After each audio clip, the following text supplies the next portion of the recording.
All right, good evening, everybody. This is Steve with Real Progress in Action. Tonight, we're going to touch on a very, very important subject, and that is the COVID-19 virus. It is shutting down the world, and this is going to have grave economic impacts. And when I say economic impacts, I'm not just talking about for the man. The man has got more than what he needs to cover himself. I'm talking about the you and me, the 99% who doesn't have that, who are busy scurrying around the Walmarts and other shitholes looking for toilet paper and anything else to get through, right? I don't want to make more out of this than it is, but I don't want to make less out of it than it is. And I want you to understand the economic impacts of such a slowdown on regular people. Forget the people that just, hey, man, let's do something really cool and edgy. Let's bring down the system. Well, the system is going to bring you all down. Do you remember how Zimbabwe had issues? Zimbabwe had issues not because they printed money. They had issues because they lacked production to meet demand. Well, we are about to shut things down hard. There's going to be scarcity of things. There's going to be issues for people, regular people struggling. And folks, I hate to break this to you, but a UBI is not the answer. Unfortunately, I wish that people listened to the experts and not to people they like about other issues that have no economic experience or expertise whatsoever. Okay? So this is going to be a very important thing I'm about to read. This is from Professor Randall Wray and his other, one of his students / now an economist who is an expert in the field, Yiva. And Yiva and Randall Wray wrote this phenomenal piece, but this is for right here, right now. It came out today, and I want you all to hear this from me. This is March 13th, 2020, from the Levy Economics Institute of Bard College.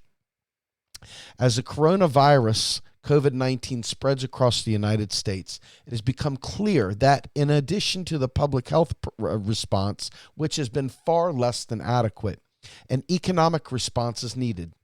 Yet the usual policy approaches of monetary and fiscal stimulus take aim at the wrong target. The Fed's dramatic between meetings interest rate reduction already proved futile. That was designed to boost Wall Street, but at best the impact on share prices lasted a mere hours and exhausted most of its ammunition. On the fiscal side, the president pushes for a payroll tax holiday, while some economists are recommending cash giveaways to quickly put people's money in people's pockets. Jason Furman has proposed a one-time payment for all citizens or tax-paying residents and every child. A week ago, I thought $1,000 per adult, $500 per child. Now I double or triple that. Both proposals would make sense if we were dealing with the usual problem of insufficient aggregate demand, but it is hard to justify them as a solution to a problem of supply. The Institute for Supply Management reports supply disruptions for 75% of companies surveyed.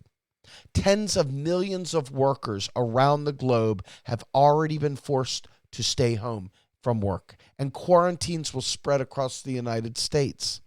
What will people buy with the quick cash as the global supply chain comes to a screeching halt? A $60 hand sanitizer, perhaps? Folks, I'm going to stop right there. I want you to understand this is why the UBI people fail all of us so miserably.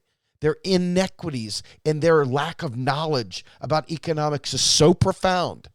And it sounds so good, but it's so ignorant, so blatantly and brazenly ignorant. And there are people out there that love Tulsi or love Yang, and they won't hear any of this because they don't have an economic bone in their body, but they love Tulsi and they love Yang. I want to go through this. It's so important to never fall prey for that kind of hero worship and only focus on the truth. Because anyone that doesn't focus on the truth is literally harming us. Do you understand what I'm saying? They're harming us. They're not doing good things. They're doing incredibly bad things. What is more important is a set of policies that tackles the health crisis head on, while also mitigating the economic uncertainties faced by households and their communities. These include full coverage of medical costs associated with testing and treatment of COVID-19, mandated paid sick leave, and full coverage of associated costs, debt relief for families and swift deployment of testing and treatment facilities to underserved communities, we will probably still need some demand stimulus. But these 4 steps require immediate attention. Folks, not some other day, now, right here, right now. The federal government should increase its share of Medicaid to cover all costs of testing and treating covered patients for the virus. Incredibly, the Trump administration has just prohibited state use of Medicaid funds to respond to the crisis, even though that was permitted under 9/11 terrorist attacks, Hurricane Katrina, and the H1N1 flu outbreak. This will relieve state budgets. Additionally, Medicare coverage, now limited to those 65 or older, should be extended to all ages for testing and treatment of COVID-19. All medical care facilities that currently accept Medicare patients would be reimbursed at Medicare rates for such treatments with no out-of-pocket costs. We should also ramp up testing following South Korea's example, gauge to extent of the epidemic, improve containment, and mitigate uncertainty.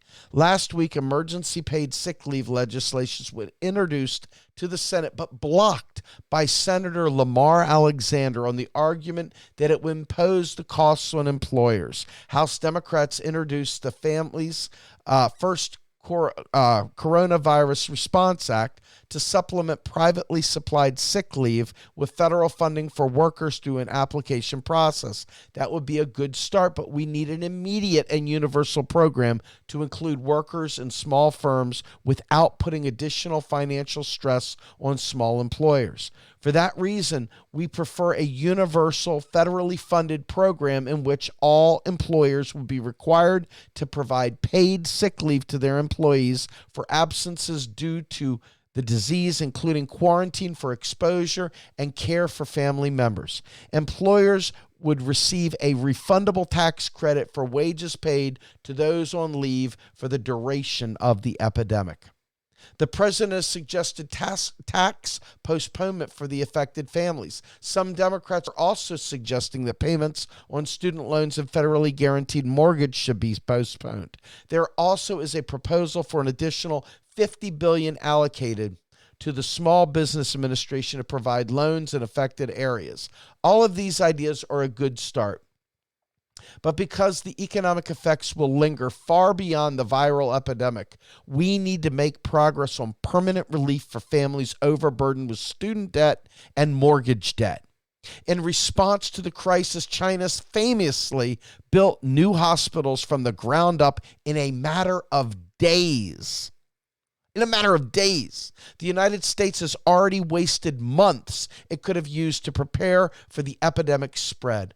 While the United States will not build hospitals in a few months, we must expand treatment capacity in underserved areas around the country. Our response so far has largely been to send infected people home to self-quarantine, where they expose others to the disease. Clearly an inadequate response. We need to protect communities, to provide care even for those who are not seriously ill. Temporary field hospitals will need to be dispersed around the country to deal with the inevitable explosion of infections. Finally, we hope that after enjoying a payroll tax holiday, plus a taste of what Medicare for All and universal sick leave look like, Americans would exert political pressure to keep those as permanent policies after this crisis passes. Yiva Neresian, as an associate professor of economics at Franklin and Marshall College. Senior scholar L. Randall Ray is a professor of economics at Bard College. So, folks, that right there is what an MMT proposal would look like. And I want you to understand why this is important. This is Bernie Sanders' economic team. You don't hear this coming from Biden's camp. Why is that? Because the people that support Biden are economically illiterate. You don't hear this coming from the others. You hear a friggin' UBI, stuff like that. That's weak sauce from weak-minded people that don't have a friggin' leg to stand on economically, and they should never be listened to in matters of economics. Shameful, actually, with so much riding on getting this right. This right here is an MMT approach, meaning that it's beyond just the progressive movement. It's the MMT group, folks. And when you follow people that know what the fuck they're talking about, you actually have a chance to make a difference. I'm begging you, I'm pleading with you for all of us. Do the right thing. Learn MMT, support Bernie Sanders, and get your ass to the sink and wash your freaking hands. I'm Steve Grumbine with Real Progress in Action. Have a great day, everybody. I'm out.